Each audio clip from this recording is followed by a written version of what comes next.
J'aimerais revenir sur ce que je pourrais appeler ma conception du jeûne, ou tel que le jeûne, selon moi, devrait être pratiqué dans des conditions idéales pour chaque individu, pour une efficacité maximum. Et quand je dis efficacité maximum, ce n'est pas juste faire sortir le maximum de toxines. Quand je dis efficacité maximum, c'est prise en compte de l'ensemble de l'individu. C'est ça qui est intéressant. Ma démarche autour du jeûne, déjà, elle est résolument hygiéniste, c'est-à-dire qu'elle s'inscrit dans l'école de Herbert Shelton. Et si on veut rester, qui est un grand biologiste et le plus grand conducteur de jeûne qu'il y ait eu, américain, à cheval sur la moitié du XXe siècle, donc il a encadré 20 000 jeûnes, et il a écrit un ouvrage de référence qui s'appelle tout simplement Le Jeûne, aux éditions Courrier du Livre en France. Donc voilà, mon approche est celle-ci. Pourquoi ? Parce qu'elle est respectueuse de la physiologie humaine.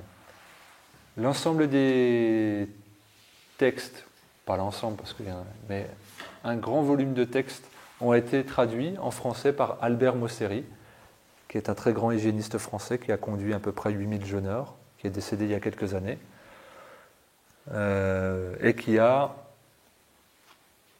collaboré, entre guillemets, et on met ce qu'on veut derrière les guillemets, avec Désiré Mérien, et Désiré Mérien qui est la personne pour moi, quand je dis pour moi, c'est personnellement la plus inspirante, c'est la personne pour laquelle j'ai le plus de respect, d'estime, je ne dirais pas de dévotion parce que c'est trop fort, mais un respect extrêmement marqué. J'aime quasiment l'ensemble de ses écrits, j'aime sa pédagogie et j'aime sa douceur dans l'encadrement du jeûne. Et là où Herbert Shelton et Albert Mosseri peuvent me sembler monolithiques, dogmatiques, quelquefois psychorigides, mais rien me semble plus à individualiser la conception du jeûne, c'est-à-dire à avoir un regard, je dirais, moins froid et plus humain. Non pas que Shelton et Mosseri soient pas empathiques et pas humains, sinon on ne peut pas encadrer des gens, c'est absolument pas ça la question. On voit dans ses écrits comme Mosseri adore les gens. Mais je dirais le souci du confort et de la liberté individuelle, je l'ai retrouvé chez Mérien, je ne l'ai pas retrouvé à cette hauteur-là chez d'autres auteurs. Et ce qui est marquant, chez lui, la rupture qu'il y a eu avec l'hygiénisme conventionnel, avec Désiré Mérien, c'est le fait de faire une descente alimentaire. Ce qu'il a appelé la détoxination par palier. C'est-à-dire qu'avant, pour Shelton, Mosseri, on entre dans le jeûne, comme on mange habituellement le dimanche, et le lundi, on se met à jeûner à l'eau. Et donc, c'était une convention assez classique, et Mérien est venu rompre avec ça, ce qui lui a valu, évidemment, d'être catalogué dans les non-hygiénistes, simplement pour cette haute trahison. Mais moi, c'est ce qui m'a plu. C'est le fait d'avoir une réflexion préalable et de dire il est important de créer une détoxination par palier. Lui, il a parlé beaucoup de l'aspect physiologique, de dire tout ce qui est éliminé avant le jeûne ne sera pas source de grandes perturbations les premiers jours de jeûne, elle sera plus confortable pour l'individu. Et j'irai plus loin en disant c'est toujours ça de gagner.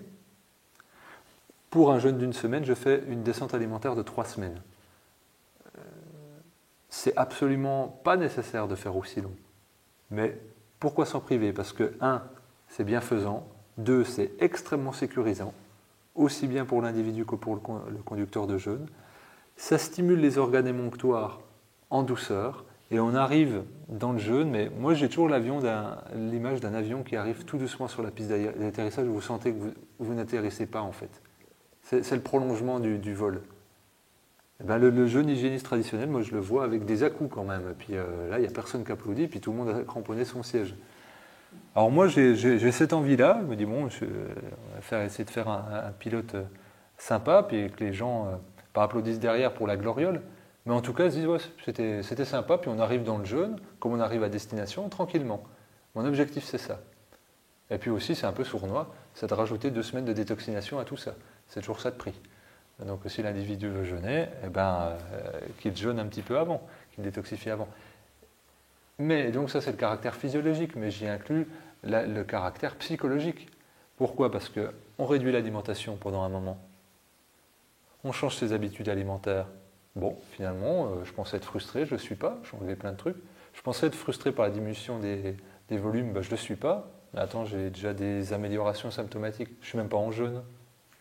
Je dors mieux, j'ai moins de douleur, je respire mieux, je crache moins, j'ai plus d'énergie. Eh ben, je dirais que là, c'est gagné. Pour des choses tout à fait établies, c'est déjà la confiance qu'on met dans le conducteur de jeûne. On se dit, bah, ça doit être un minimum carré, et ça marche, son truc bizarre du jeûne, puisque j'ai déjà des effets juste avec l'alimentation. Et donc on arrive dans un état émotionnel extrêmement positif, et avec très peu d'appréhension. Puisqu'en fait, les derniers jours, bon là c'est la descente alimentaire que je propose, il y a très peu d'alimentation, et la plupart des individus, si au départ on leur avait dit, bah, tu auras quand même beaucoup d'énergie, tu pourras faire plein de choses, eh ben, l'aurait sans doute pas cru, voire aurait été très sceptique. Donc déjà, là, c'est porte ouverte au bienfait du jeûne. Et ça me semble extrêmement important. Et donc j'insiste sur une bonne descente alimentaire, bien menée, longue, elle est imposante, elle est conditionnée, mais de mon point de vue, elle est bénéfique pour tout le monde et à tout niveau. Au niveau physiologique, au niveau psychologique, au niveau émotionnel, au niveau du candidat au jeûne et au niveau du conducteur de jeûne. Tout est pour moi optimisé et bien plus sécurisé. Ensuite, si je parle d'encadreur du jeûne, je sous-entends très clairement que dans ma conception du jeûne, il est mieux de le faire encadré. Alors, j'ai jamais fait d'enregistrement thématique sur le fait qu'il fallait être encadré pendant le jeûne, parce que ça se ferait un peu personne qui vend sa soupe, et j'en ai pas envie. Et puis, bon, je serais presque tenté de dire je m'en moque, parce que de toute façon, mes stages, ça va. J'ai des gens que j'ai envie d'avoir. J'ai pas besoin de les promotionner. Ça m'évite les éléments parasites, donc j'en suis très heureux. Mais par contre, je le vois, parce que moi, j'ai fait des jeûnes qui étaient encadrés et d'autres qui n'étaient pas encadrés. J'ai vu la différence. Et surtout, je vois et j'entends les témoignages qu'on me rapporte entre des personnes qui jeûnent par elles-mêmes et celles qui jeûnent de manière encadrée. Pourquoi c'est plus efficace? Je parlais déjà de la notion de confiance. On a beau avoir jeûné, on est tous en alerte quand il y a des signaux symptomatiques de notre corps. Et on va tergiverser. Donc, le conducteur de jeûne, et lui, il saura répondre aux questions, puis il apaisera le mental, qui est virevoltant. Et puis surtout, si on le fait non encadré, ça veut dire que souvent on va le faire chez soi dans un autre contexte. Donc on va être stimulé à faire autre chose. Je jeûne plein de fois chez moi. Je dis je fais rien. C'est faux. Je vais aller à la boîte aux lettres. Je vais faire un peu de rangement. Je vais faire de la compta. Oh, mais dans ma bibliothèque, il y a un livre que je n'avais pas lu depuis pas longtemps. Je vais me stimuler intellectuellement. Je vais faire des choses comme ça. Ou je vais regarder un documentaire ou un film. D'apparence, on va dire j'ai rien fait. Évidemment que j'ai fait des choses. J'ai sollicité le mental. Donc quand je sollicite le mental, je ne suis pas à l'écoute de mon corps. Donc je ne vis pas un jeûne intégral. Et je limite les processus de détoxination. Et encore une fois, le jeûne est une activité subconsciente. Or là, je vous énumère des activités conscientes. Ou alors je vais passer un coup de fil. Ou je vais répondre au téléphone. Ou alors il y a un ami qui est susceptible de passer. Même si je lui dis que je jeûne, je vais avoir une discussion. Puis il va me questionner sur mon jeûne. Et je n'ai pas envie qu'on me parle de ça. Donc ça, c'est très déstimulant. Et donc je préfère de loin le jeûne encadré, où on pourra vraiment lâcher tout. On ne s'occupera pas de faire le linge, de faire le ménage, de s'occuper de se faire de prendre de l'eau, d'aller acheter de l'eau, de quoi que ce soit. On n'est pas obligé de laver la salle de bain, etc. etc. On arrive à se recentrer que sur soi. Et là, on atteint vraiment le jeûne bienfaisant et hygiéniste. Ensuite, je parlais d'eau, mais quoi boire? Moi, c'est toujours la question qu'on me dit. Qu'est-ce que je dois boire et dans quelle quantité? Eh bien, moi, j'en sais rien. Qu'est-ce qui te fait envie? Et plus que qu'est-ce qui te fait envie, de quoi tu sens que tu as besoin? Alors évidemment, on est tiraillé par la peur au début. Alors, qu'est-ce que tu me proposes de plus dense? Eh ben, les jus. Un jus. Qu'est-ce que tu me proposes de moins dense qu'un jus? Un bouillon. Qu'est-ce que tu proposes de moins dense qu'un bouillon? Une tisane. Qu'est-ce que tu as de moins dense qu'une tisane? De l'eau. Qu'est-ce que tu as de moins dense que de l'eau? Rien, jaune sec. Il s'en passe des mondes entre chaque choix.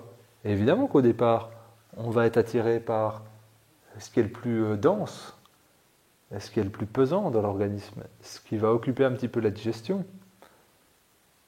Parce que le mental est encore présent, c'est normal. Le jeûne est une activité extraordinaire, c'est-à-dire que c'est dans un contexte totalement non quotidien. Et on n'a pas d'habitude.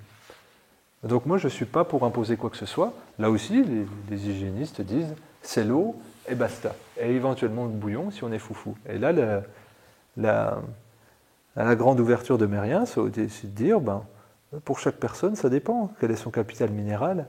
Quelle est sa vitalité? Quelle est son énergie nerveuse? Et là, on adapte. Quel est son terrain? Et moi, je suis plutôt... je dis souvent que je suis le perroquet de Mérien, j'assume. Puisqu'il a écrit l'essentiel. Pourquoi le voler ou réinventer la poudre? Ça ne sert à rien. Ça a été fait, ça a été validé, vérifié, observé. Ça me convient. Et donc moi-même, j'ai envie que l'individu vive son jeûne. Et vivre son jeûne, c'est-à-dire c'est s'écouter, faire des choix, tenter d'exercer un libre arbitre. Donc je suis tout à fait pour que l'individu choisisse exactement les boissons qu'il veut. Sauf si moi j'estime que c'est trop tôt, en tant qu'encadrant. Donc si la personne me dit je veux jeûner sec, et que moi j'estime qu'elle doit être un peu au bouillon, ça sera non. Mais dans toutes les limites hautes que j'aurais fixées à cette personne, elle peut faire ce qu'elle veut. Si je dis tu peux jeûner à l'eau puis qu'elle veut des bouillons, des jus, pour moi c'est ok. Peut-être que des fois j'irai la titiller et dire bon, ça fait 4 jours que tu es au jus, tu te sors un peu les doigts là, tu enlèves tes peurs là, il faut que tu ailles, il faut que tu vives ça quoi. Ça m'arrive. Parce que là je sens une limitation chez la personne où elle reste dans une zone de confort et je trouve que c'est dommage. Donc ça m'arrive. Quand je connais bien la personne, quand je connais bien le terrain, je vais aller la titiller un peu. Et là aussi, c'est le but du jeûne encadré, de faire passer une étape. Pas en force, toujours en la douceur, mais dire, là tu vis quelque chose de... Pas grand-chose qui se passe au niveau physique, pas grand-chose qui se passe au niveau émotionnel, on jeûne pourquoi? Donc seulement à ce moment-là. Mais sinon, je laisse vraiment l'individu libre. Dans ma conception du jeûne, l'individu sait ce dont il a besoin. Et ça, c'est important. Mais des fois, par une volonté de purification trop forte, je dirais presque idéologique, il peut se confondre en erreur. Et là, le but de l'encadrant, c'est de lui dire non, là tu veux passer en force, c'est pas bon. Le jeûne, c'est pas une lutte, c'est pas un combat. C'est vraiment la douceur. C'est vraiment l'acceptation. Parce que bien sûr, il y a le caractère physiologique. Là, tu veux de l'eau pour faire sortir un max de toxines. Mais regarde à quel point tu irrites ton mental, regarde à quel point tu es frustré, à quel point tu es en peur. C'est pas bon. Tu n'équilibres pas tous les plans. Donc ça me semble pas juste. Donc après, pour les volumes, pour le choix des boissons, c'est toujours en concertation individuelle. J'ai jamais de définition précise. J'espère ne jamais en avoir. Si on reste sur le jeûne hygiéniste, qu'est-ce qui différencie le jeûne hygiéniste des autres? Le laisser faire du corps, donc c'est-à-dire le repos du corps. Donc, évidemment qu'on ne va pas surstimuler le corps. Et quand on dit surstimulation, on ne fera pas de lavement, qui ne servent à rien. Des gens qui vont dire, c'est des occlusions. Mais une occlusion, ça se produit quand on met des choses et que ça bloque, mais on ne met rien. Le jeûne, c'est une pause digestive. On met pause, on reprend l'alimentation, on recommence le tractus intestinal là où il s'était arrêté. Il n'y a aucune occlusion, les risques, c'est à la reprise. Mais pas la reprise, à la mauvaise reprise. Jamais eu de souci. D'ailleurs, vous avez le jeûne est maître pour réguler les états constipatoires. C'est-à-dire, en n'allant pas à la selle, vous régulez les problèmes où habituellement vous n'allez pas à la selle. Donc, pourquoi stimuler? Pourquoi dire à l'organisme, tiens, tu vas mettre toute ton énergie sur les intestins pour faire un lavement, alors que peut-être lui, il a une envie irrépressible de travailler sur les reins. On va diriger. Et là, pour moi, on n'est pas dans le jeûne. Faire des lavements, ce n'est pas le jeûne. Et étymologiquement, ça ne correspond pas. On peut dire que c'est une diète, c'est une cure, mais ce n'est pas un jeûne. Et ça, je suis à cheval dessus. C'est antinomique. Si on dit le jeûne, c'est la sagesse du corps, où est la sagesse quand on dit au corps, fais ça, je te l'impose? Peut-être que lui, il n'est pas prêt. Sans doute que lui, il n'est pas prêt. il est prêt quand j'observe un jeûneur qui me dit « j'ai eu 3 selles dans la semaine ». Je dis « ah oui, là d'accord, tes intestins ont beaucoup travaillé cette semaine ». Mais la plupart des jeûneurs, sur une semaine, quand j'ai des groupes de 12, 5, 6, et sur 10 individus, on va faire une moyenne comme ça fera un pourcentage 100%, peut-être sur 10 individus, eh bien, il y en a 2 ou 3 qui ont une selle dans la semaine. Là, j'ai fait un jeûne de 3 semaines en février, et pas eu une seule selle. Et pendant que je jeûnais, j'encadrais un jeûne d'une semaine, et il y a un jeûneur qui a eu 3 selles dans la semaine. Aucune règle. Et il y a des personnes qui vont dire « oui, mais les selles, ce sédiment, ça repasse par la muqueuse intestinale, dans le sang, dans le foie ». Mais non, ça revient, là je paraphrase encore mais rien, dans la lymphe, le corps sait faire la différence entre les toxines et les nutriments, il ne va pas se nourrir de toxines. Évidemment qu'il y a une intelligence du corps, et on ne se réintoxique jamais en période de jeûne. Vous ne vous intoxiquez pas par vos propres selles, ça marche pas comme ça. D'ailleurs, vous allez observer vos selles à la reprise, elles n'ont pas d'odeur, il n'y a pas de putréfaction dedans. Elles n'ont pas d'odeur, elles sont parfaitement mouillées, ça passe. Il n'y a aucun souci. Donc, non-stimulation, ce qui n'implique pas de technique d'hydrologie. On ne fait pas de sauna, de hammam, de choses comme ça. On ne dirige pas l'intention. En disant, bah oui, mais j'ai fait transpirer. Et pour réguler la thermo... tu as transpiré. Tu n'as pas transpiré pour détoxifier. Juste pour réguler une température qui est trop haute et qui va te filer des maux de crâne et tu vas te casser. Non, on peut prendre le parti du symptomatique, loin de la réalité physiologique, de dire, ah bah tiens, j'ai transpiré et je suis complètement éclaté derrière, j'ai dû bien détoxifier. Non, tu t'es épuisé nerveusement et tu as juste perdu 1 jour et demi de jeûne. Ça, c'est la réalité. Le corps sait exactement ce qu'il a à faire. Si on est conscient des processus d'auto-guérison du corps, on le laisse faire, on assiste spectateur aux merveilles de la nature. Et on ne va pas le diriger, pas plus qu'on va le diriger en disant il faut faire beaucoup d'activité physique pour transpirer et en plus pour mettre la lymphe en mouvement. Mais la lymphe circule de manière autonome. Okay, elle se dégage par le jeûne. Donc évidemment, randonner 6 heures par jour, là aussi pour moi c'est antinomique au jeûne. On ne peut pas avoir une activité pendant 6 heures et détoxifier. Puisque c'est toujours avec le même capital énergétique qu'on va pouvoir faire ou l'un ou l'autre, mais on ne peut pas faire l'un et l'autre, c'est pas possible.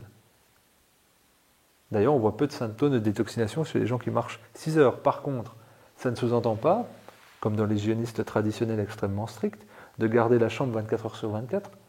Elle a aussi, mais rien, beaucoup réfléchi, et a dit, le jeûneur sait exactement ce qu'il a à faire. S'il a envie de prendre l'air, parce qu'il est peut-être en train de travailler sur des libérations émotionnelles, eh bien l'air lui sera satisfaisant de garder la chambre. Ça l'inhibera sur ce travail-là. Donc, dans mon encadrement, les activités sont libres. C'est-à-dire que la personne qui a envie d'aller marcher 2 heures en pleine forêt, c'est bienvenu. La personne qui a envie de faire son yoga, c'est bienvenu. La personne qui veut faire des étirements, c'est bienvenu aussi. Et j'irais même la lecture, qui est une stimulation intellectuelle. Si ça la met dans un autre état de conscience favorable pour son jeûne, c'est bienvenu aussi. Chaque jeûneur est propre, et je dirais presque chaque instant est propre. Et donc il faut laisser ça. Par contre, il ne faut pas que ces activités-là soient des fuites, soient des évasions, mais en même temps, le repos ou l'illusion du repos peut aussi être une évasion quand on jeûne encadré, pour ne pas être dans le contexte du jeûne. Donc, en étant maximum en fuite et en extraction. Et là même, on ne vit pas le jeûne. Ça peut paraître paradoxal, mais en fait, tout est une question de pourquoi et comment on fait les choses, plus que les choses elles-mêmes. Donc c'est pour ça que moi-même, je propose des activités dans les jeûnes, avec les personnes avec qui j'encadre, qui ne sont jamais obligatoires, mais qui participent toujours à l'équilibre global de l'individu. C'est-à-dire que je ne parlerai pas de randonnée, je parlerai de marche ou de balade, parce qu'il n'y a rien à voir, qui vont durer 1 heure, 1 heure et demie, et puis ça va être soit en conscience, soit avec des petites discussions tranquilles, la rigolade. Je propose aussi de manière matinale du qigong et de la méditation. Pourquoi ? Pour l'aspect énergétique et spirituel. Je propose aussi des exercices respiratoires comme la biorespiration, qui est un exercice de libération tensionnelle, psycho-émotionnelle, énergétique et physiologique. mais également de la cohérence cardiaque, qui travaille sur l'équilibre du système nerveux et de l'ensemble du système endocrinien, qui est à la base de la détoxination, mais également des activités artistiques, c'est-à-dire sur le cerveau droit, et puis qui fait travailler le subconscient, donc, qui est prépondérant, parce que c'est le subconscient qui pilote la détoxination. Mais ça va être aussi des causeries. Alors les causeries, on pourrait dire, bah oui, mais là c'est antinomique, parce que là ça vient nourrir le mental. Ça dépend quelle causerie. Certaines causeries vont avoir la fonction justement d'apaiser le mental qui a trop de questions, qui limite la détoxination. Si j'ai des questions, c'est que j'ai des peurs. Donc autant répondre à ces peurs favorablement en mettant en place des causeries pédagogiques surexpliquées, comme c'est le cas, c'est une mise en abîme, ce que je fais ici, sur qu'est-ce que le jeûne, qu'est-ce qui se passe. Et dans la majorité des cas, ce que tu ressens, c'est normal. Et donc, dans la même veine, les jeux participent aussi à ça. La légèreté, la joie et la futilité sont pour moi le cœur de l'individu. Pourquoi ? Parce qu'on recontacte l'enfant intérieur. On va dire l'enfant qui est en nous. Et donc, même, c'est pour ça des lectures enfantines. Ça aussi, c'est bienvenu. La légèreté, la rêverie. Mais ça peut être aussi, quand je parlais de pédagogie, des documentaires ou des lectures spécifiques. J'amène toujours des petits livres à feuilleter, plus des livres, parce que c'était trop gros et massif, mais des petits, et puis des documentaires sur qu'est-ce que le jeûne, qu'est-ce que la physiologie. Ah oui, d'accord, ça y est, je comprends, ça me parle. Ça me permet de mieux vivre mon jeûne. Ça, c'est intéressant. Mais ça va être aussi de la musique, de la relaxation, pour l'apaisement émotionnel, l'apaisement nerveux, et retrouver contact avec le corps. Puis ça peut être certaines formes de massage, de brossage de la peau aussi. Donc ça, c'est bienvenu. Ça pourrait paraître beaucoup d'activités, mais en fin de compte, c'est beaucoup d'activités si l'individu se sent obligé d'eux. Mais au centre, il y a son libre arbitre, son instinct et l'écoute de ses besoins. Et toutes ces activités-là sont faites pour qu'il s'écoute. Quand il écoute de la musique, il écoute son corps. Quand il se relaxe, il écoute son corps. Quand il entend une lecture, il écoute les réactions intérieures. Quand il fait du Qigong, il voit ce qui se passe au niveau énergétique. Quand il fait de la méditation, il voit ce qui se passe à l'intérieur. Quand il marche, il sent son corps. Et quand il joue, il sent sa légèreté ou ses obstructions. Et ça, ce sont des mines d'informations pour le jeûne, mais pour après le jeûne. Évidemment, on ne va pas tout déblayer pendant un jeûne. Mais il y a des choses qu'on va noter. Oula, ça, je ne savais pas que c'était aussi prédominant. C'est ce besoin de jouer, ce besoin d'être enfant, je ne l'avais jamais contacté, ce besoin de dessiner qui est très fort. Tiens, je vais essayer de le remettre dans mon quotidien. Voilà, note pour plus tard. Et pour plein de choses. Et ça, c'est ce que j'appelle la définition du jeûne holistique. La première personne qui m'avait mis dans cette notion-là, c'est Christian Thalschaller, qui a écrit un livre qui s'appelle Le jeûne holistique, qui n'est absolument pas exhaustif, qui est, comme ce que fait Thalschaller, de la vulgarisation, sur des éditions Lanor, mais ce n'est pas négatif quand je dis vulgarisation. Il faut une porte d'entrée. Donc lui, il a eu l'extrême habileté et sagesse de dire le jeûne, c'est aussi ça. Et les premières fois où j'avais jeûné, il y a 7-8 ans, je l'avais appelé, et Thalschaller est quelqu'un qui est très généreux dans ce qu'il partage.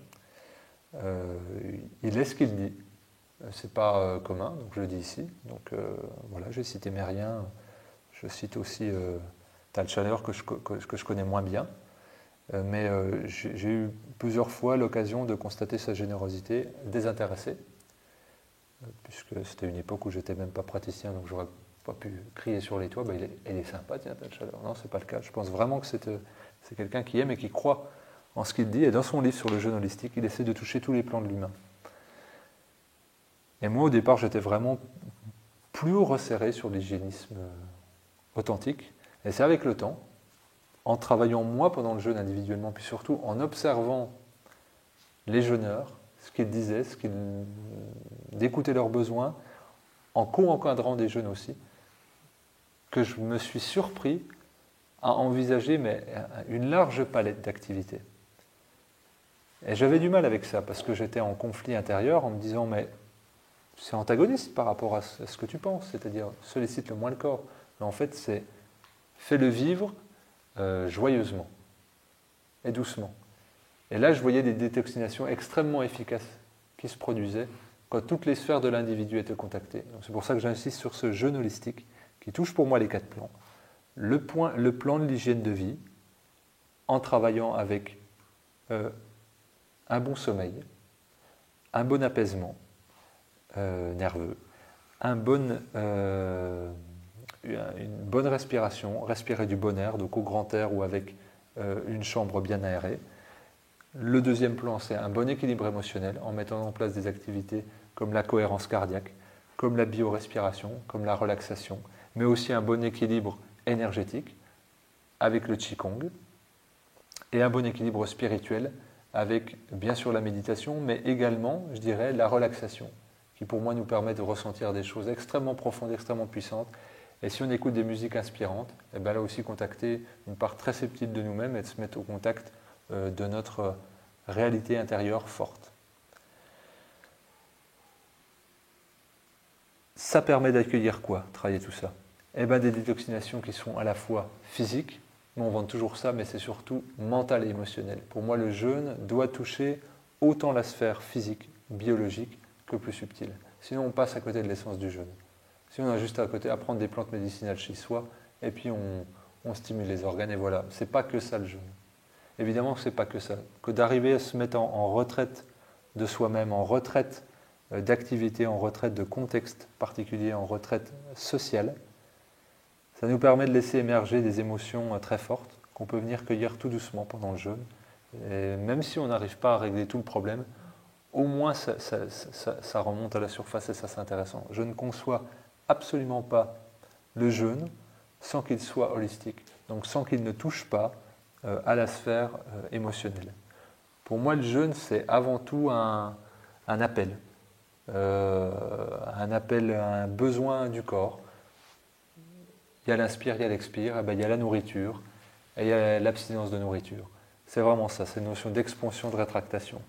C'est un appel aussi émotionnel.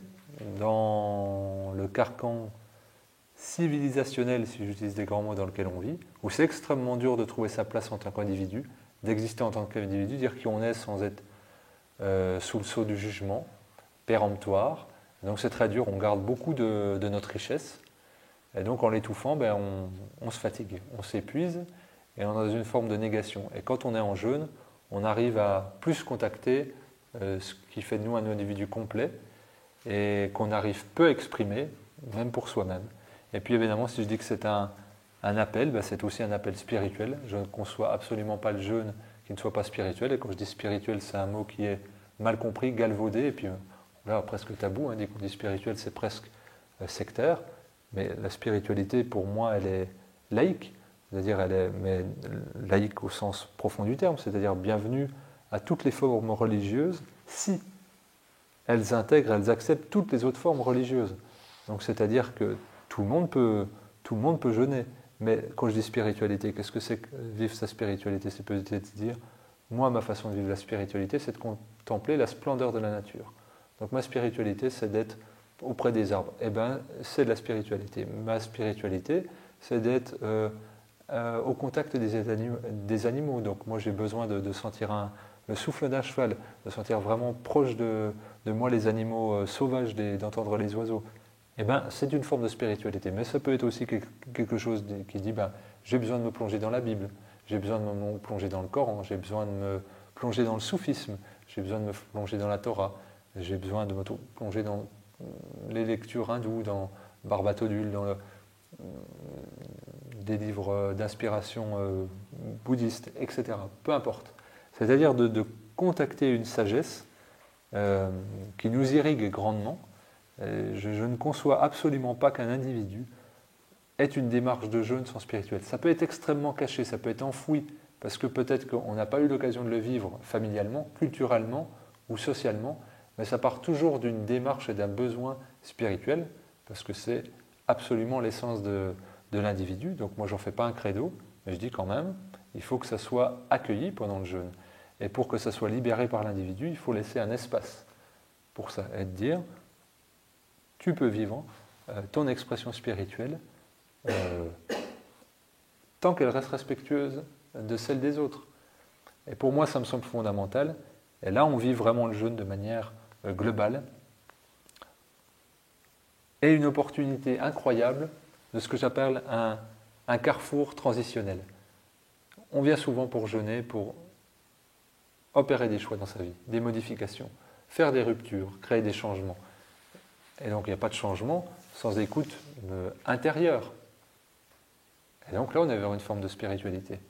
C'est pour ça que le jeûne, tel que je le conçois, tel que je l'encadre, c'est avant tout un espace de ressourcement. Mais derrière le mot ressourcement, je mets deux types de ressources.